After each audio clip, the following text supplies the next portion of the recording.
Welcome to the Christian Science Monitor for Friday, November the 6th. My name is Pam, and let's begin. Joining an anti-racist book club? Don't get too comfortable in that armchair, by Sophie Hills. When George Floyd's death while in police custody prompted protests, Kedrick Roy, who is black, and his wife Holly, who is white, saw an opportunity to help others grow their understanding of race in America. Not by marching, but by reading. In June, they organized two book clubs focused on anti-racism. One was secular, and the other for members of City on a Hill Church in Somerville, Massachusetts, which they attended. The clubs resemble academic courses with detailed syllabuses and guided discussions. In both cases, people joined because they had deep questions about the state of our country, says Mr. Roy, a PhD candidate in American Studies at Harvard University. Beyond learning how to interact with others, I also think folks joined to understand themselves and the history of our country. The Roy's group were not one-offs.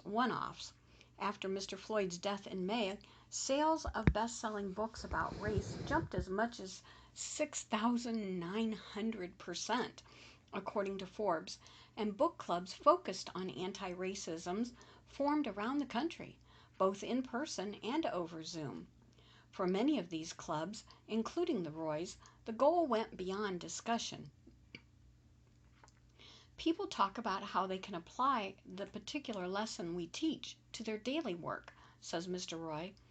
In other words, book clubs have become sites not only for education, but also for action.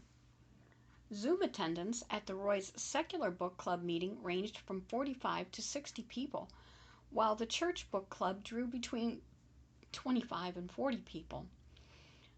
Thanks to these groups, a middle school teacher figured out a way to address the racial antagonism she observed between her students. Others have taken the lesson they've learned to their bosses and organizations to revise hiring practices and policies. Some are bringing resources and materials to traditional book clubs they already belong to. Moving through the angst to action. None of this is easy, though, and for white readers, the concept of white guilt makes it even harder, as does the daunting feeling of facing a massive undertaking when learning about racism, says Sarah Brownson, who directs children's programs at Holy Trinity Church in McLean, Virginia, and is a former teacher. She participates in two book clubs exploring anti-racism, one with 25 attendees and the other with 5. Both clubs focus on Latasha Morrison's Be the Bridge, Pursuing God's Heart for Racial Reconciliation, which details Miss Morrison's experience as a black woman at the intersection of race and faith and strives to equip readers to become ambassadors of racial reconciliation. One of the things I've already discovered is the difference between shame and guilt, Miss Bronson said. Shame is the emotion in your head, whereas guilt is more talking about the actions that you've taken. A big question, she says, is whether to wallow in that guilt, which can be all-consuming. One thing that I feel has really helped me is just listening to others' stories and then picking things that I can do that feel obtainable. Balancing a sense of safety with the responsibility to act was important to the Roys as well. They wanted to create a space where people could engage with others without fear of making mistakes or saying the wrong thing, Mr. Roy comments. We also wanted to prepare folks for calling out racism when they see it, not exercising one's power to walk away from the struggle for racial justice, but to engage in the long-term community-building initiatives. Dorsa Amir, an Iranian-American evolutionary anthropologist, emphasizes this progression from individual action to broader change, noting that book clubs are a great start because they form as collectives of interested and engaged people.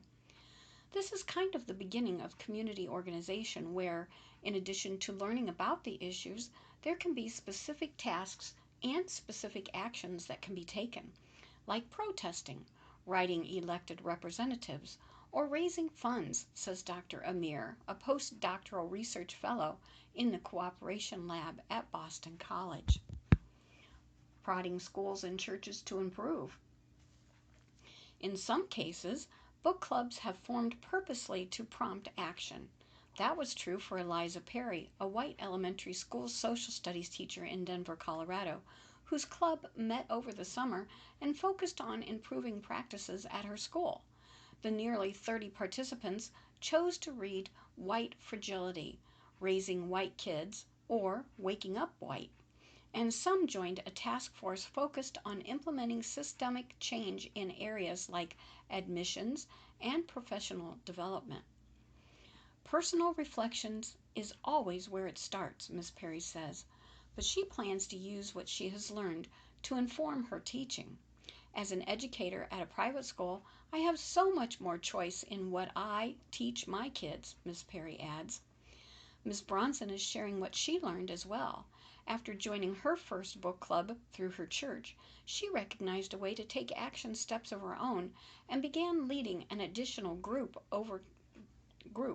Over time, I see people more willing to jump into conversations and not as quick to judge, says Ms. Bronson, and I see people's eyes becoming a little bit more open. One focus of the book at her church is reckoning with historic racism in Christian churches in the U.S. In addition, reading Be the Bridge with the group has opened the door for some members to share how they have experienced racism in their church recently. That kind of openness has the potential to develop lasting connections and, perhaps, lasting change. It's easy to go back to life as usual after attending a single protest or talk, Mr. Roy notes. But part of the point of protesting is to disrupt the ordinary, to reframe how people see the world. I began to think about what might happen if we kept the transformative spirit of protest alive through a forum that engages in these extended long-term dialogues. Mr. Roy is quick to add that more than talk is needed. Engaging in deep discussions about racism is necessary, but it's not sufficient, he says. At the same time, we have to go out and we have to act. And our next article? Women Created the Blues. Now They Are Taking It Back, by Stephen Humphries. When blues legend Buddy Guy headlined one of Asia's signature musical events of 2020, he invited several other artists on the bill to jam with him on stage for an encore, including two women from Nashville, Tennessee. For Rebecca and Megan Lovell, who recorded under the moniker Larkin Poe, appearing at the Mahindra Blues Festival in India, was a highlight of a year that also included earning a Grammy nomination for Best Contemporary Blues Album. The millennial guitarists have been building their reputation since they were teenagers. Here's a fun fact. They named their group Larkin Poe after their great-great-great-grandfather, a cousin of Edgar Allan Poe. They've appeared on a solo album by Aerosmith's Steven Tyler. They opened for Keith Urban's tour in 2019, and the sisters blew back Conan O'Brien's Pompadour when they performed on his talk show. At the Indians Blues Festival in February, Larkin Poe was hailed as the breakout act as the sisters played tectonic riffs that probably registered on the Richter scale. While Megan raised eyebrows with her ability to shred as skillful as the more famous axe wielders on the bill, Rebecca showcased a powerful voice, wrote a reviewer at Indian news site First Post. Their appearance offered a snapshot of how the blues is evolving. The music that originated in the late 1800s from black workers in the American South is becoming increasingly international, multi-generational, and most strikingly, female. When the first gramophone recording of the blues emerged a century ago, its primary recording artists were black female singers. But once the genre started to center around the electric guitar, it became largely dominated by men. That's now changing. Young female artists such as Samantha Fish, Joanne Shaw Taylor, Jackie Venson, and the sister-led Larkin Poe are emerging as the genre's new leading light. To stake out their place, These Generation Z and Millennial women have had to uproot a deeply embedded cultural notion. Girls can't play the electric guitar as well as boys. These contemporary female artists are helping to strike the blues of "it's okay boomer" tag by offering fresh musical perspectives. They are bringing new songs, new lyrics, and greater diversity to a genre that is one of America's original art forms and a source of cultural expression around the world. Perhaps most people, by gaining admission to one of the oldest boys' clubs in music, they're empowering a new generation of young women to start playing music.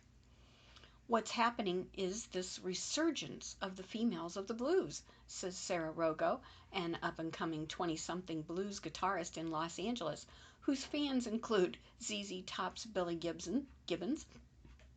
A lot of it has to do with the guitar and the resurgence of females in the guitar. It's like a chain effect. Blue notes. A century ago, things looked markedly different for women in the blues. The nascent music came out of juke joints in the Southern frequented by cotton field workers.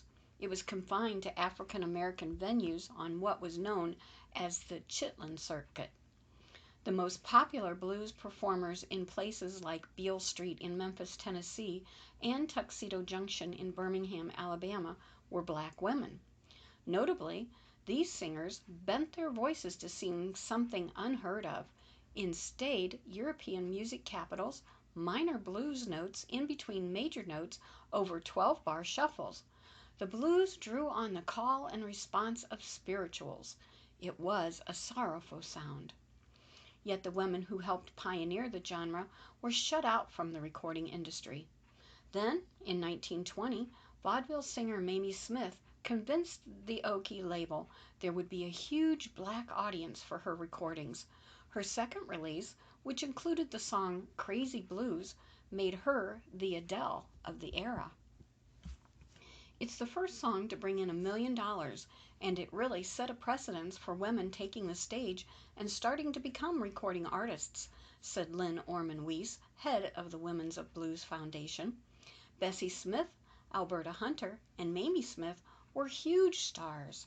In the 1930s, the blues quickly evolved.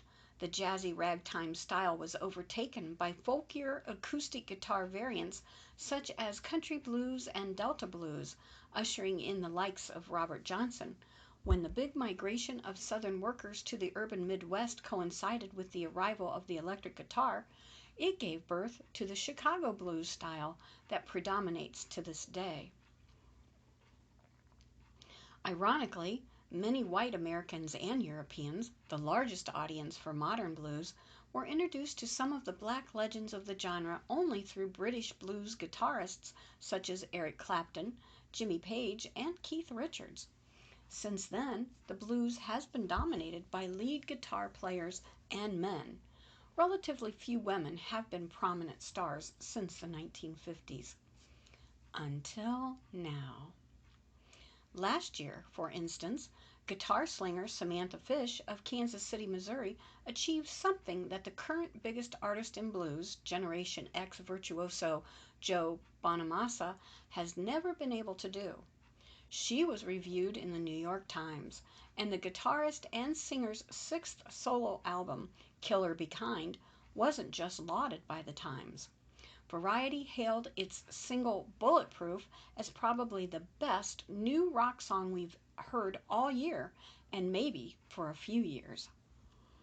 She and other millennials, including Danielle Nicole and Chantel McGregor, are following a path blazed by several Gen Xers. Chief among them is Susan Tedici, who shares guitar duties with husband Derek Trucks in the immensely popular Grammy-winning Tedeschi Truck Band. And Popovic, originally from Serbia, is a regular fixture on the Billboard Blues charts and has been praised by USA Today and NPR. And Carolyn Wonderland, not her birth certificate name in case you're wondering, is now the lead guitarist for John Mayall, the legendary British blues artist. There is such a refreshing breath of feminine energy intertwining with the blues yet again, bringing it back to the masses, says Rebecca Laval of Larkin Poe. Blues music is born from some pain and suffering and really deeply human experiences of oppression, she notes, and yet it's been transfigured into this expression of joy. You won't get an argument about joy from Ms. Taylor, the millennial blues star.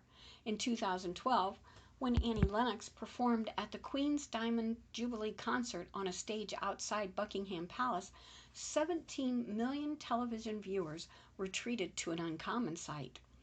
It wasn't the angel wings that she and her band donned for a bluesy rendition of the Eurythmics hit There Must Be an Angel, nor was it Mr. Lennox's rock and roll move of repeatedly twirling her microphone cord over her head as if it were a helicopter rotor. It was the sight of Miss Taylor stepping forward to play a wailing guitar solo.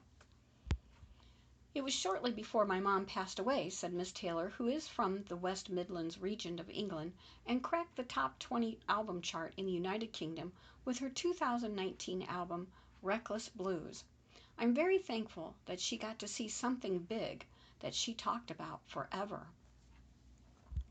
Ever since the invention of the electric guitar, there have been women such as Miss Taylor who have excelled at playing the instrument.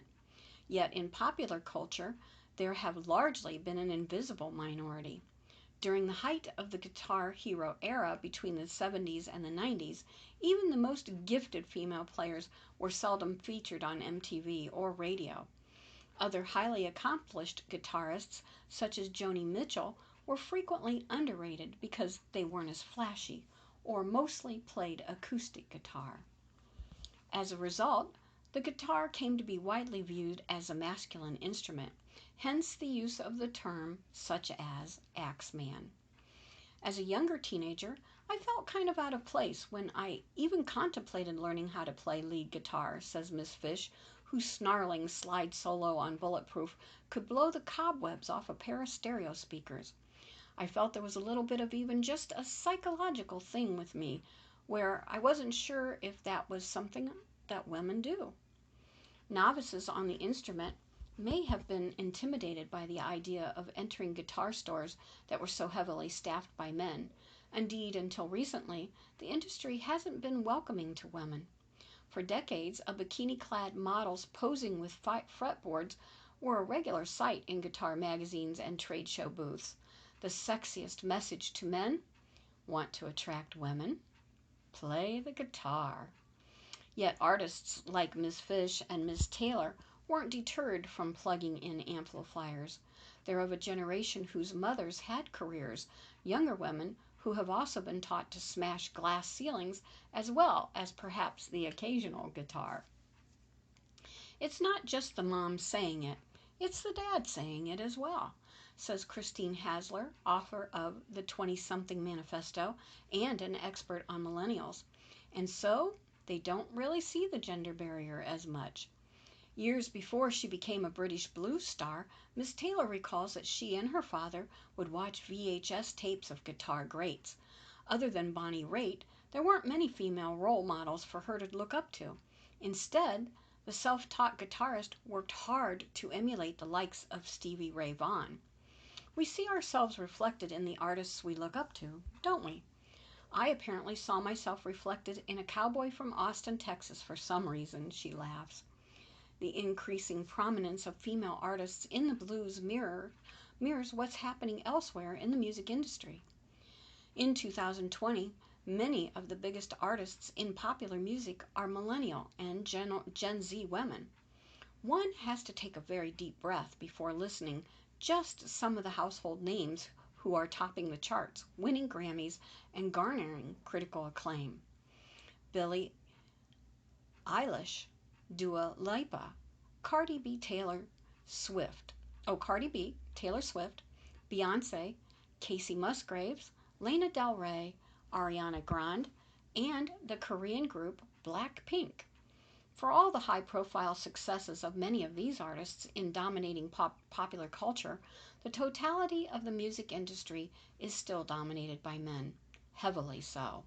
A 2020 study by the Annenberg Inclusion Initiative at the University of Southern California examines 800 popular songs and found that just 21% of them were by female artists. Just 12.5% of those songs were written by women. Very few producers are women. Many female artists aren't taken as seriously as men. But displays of virtuosity on guitar are helping to change perceptions. Just look at what happened when Shakira picked up her Gibson Fireboard and scorched the Super Bowl halftime show. As far as women in pop music, they were more traditionally featured without instruments, and they were more thought of as pure vocalists. But the barriers have broken down quite a bit in recent years, says Alex Calise, a journalist for Guitar Girl magazine and a successful modern rock artist. There are a lot more female guitarists to look to now. In mainstream music, however, the guitar is often not so much a lead instrument as a textural one. Last year, Rolling Stones magazine even posted the question, "Is the guitar solo finished?" For young women who wish to stretch out on the fretboard, the blues still represents a haven. It's a genre of music in which young women can fully explore the instrument's expressive qualities by letting it rip. Rebirth. Jackie Venison has never forgotten her first big breakup. In 2011, during her senior year at the Berklee College of Music in Boston, she fell out of love with music. A classically trained pianist since childhood, she found herself uninspired and barely playing at all. But while hanging out with some college friends, the young Texan discovered her passion again. Watching a fellow student play guitar, she was struck by how much fun he was having. Miss Benson got a guitar and started teaching herself the blues. In the instrument, she found her voice. "I wish I was a better singer," she said. "It's not something I've ever really been able to achieve with tools I've been given, but I can achieve it on the guitar, in the tone and in the speed and the bending. I can achieve the same excitement that gospel singers achieve when they sing." Miss Benson is now an ascending star of the blues.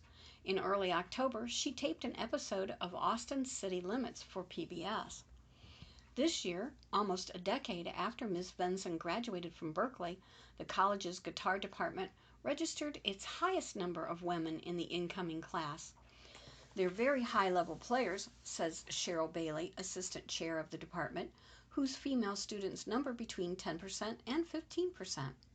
By contrast, when Miss Bailey attended Berklee as a student in the mid-1980s, she was one of just 2 women in the program of about 1,000 students. The trend goes beyond music schools. 2 years ago, the Fender Guitar Company released a study showing that 50% of new guitar players are female. Do we see the trend that there are more females playing or within the music industry at large than ever? Yes, absolutely, says Elizabeth Height, Global Head of Entertainment Relations at Gibson Brands, the manufacturers most famous for making guitars such as Les Pauls. But she adds that the trend has been building for quite a while, abetted by technology. Social media has helped encourage more diversity in the industry. "We're out there playing and we can find someone else that looks and sounds like us," says Miss Height, "so we can feel comfortable and connected." Many budding guitarists are learning how to play by tapping into the thousands of instructional videos on YouTube. Typical of their generation, Gen Zers also post videos of how they've mastered tricky hopscotches on the fretboard.